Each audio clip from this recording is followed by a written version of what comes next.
Selamlar sevgili dostlar. Bu videomuzda Adobe After Effects programında 2 missing file, 6 missing file veya 7 missing file yani 2 dosya, 6 dosya, 7 dosya kayıp anlamına gelen hatayı nasıl çözeceğimizi açık ve anlaşılabilir bir şekilde anlatacağım. Siz de eğer aynı hatayla karşılaşıyorsanız bu video ile sorununuzu tamamen ortadan kaldırabileceksiniz. Dilerseniz hemen Adobe After Effects programımıza geçiş yapalım.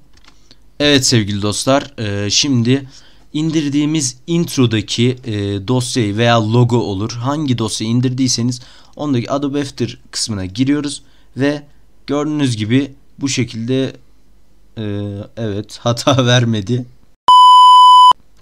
Evet sevgili dostlar, sizler de bu hata ile karşılaşıyorsanız merak etmeyin, çözeceğiz.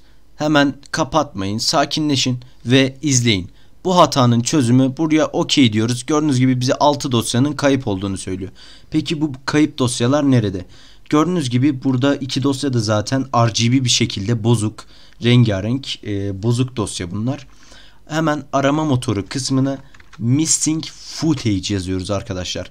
Missing footage yazdığımızda gördüğünüz gibi bize bozuk olan tüm dosyaları önümüze sunuyor. Mesela 4. MOV, 7. MOV, Full BG gibi şeyleri sunuyor.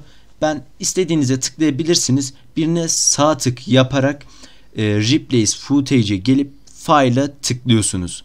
Ve nereye yüklediyseniz programınızı o dosyanın içine gelip bu şekilde mesela 4.'ü istiyordu benden. 4'ü importluyorum ve gördüğünüz gibi bozuk olan tüm dosyalar kendiliğinden yenilendi ve artık tamamen çalışmama devam edebilirim.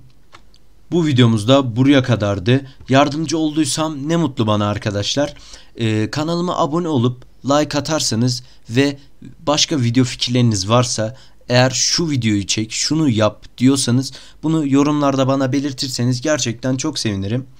Kendinize iyi bakın arkadaşlar. Esen kalın.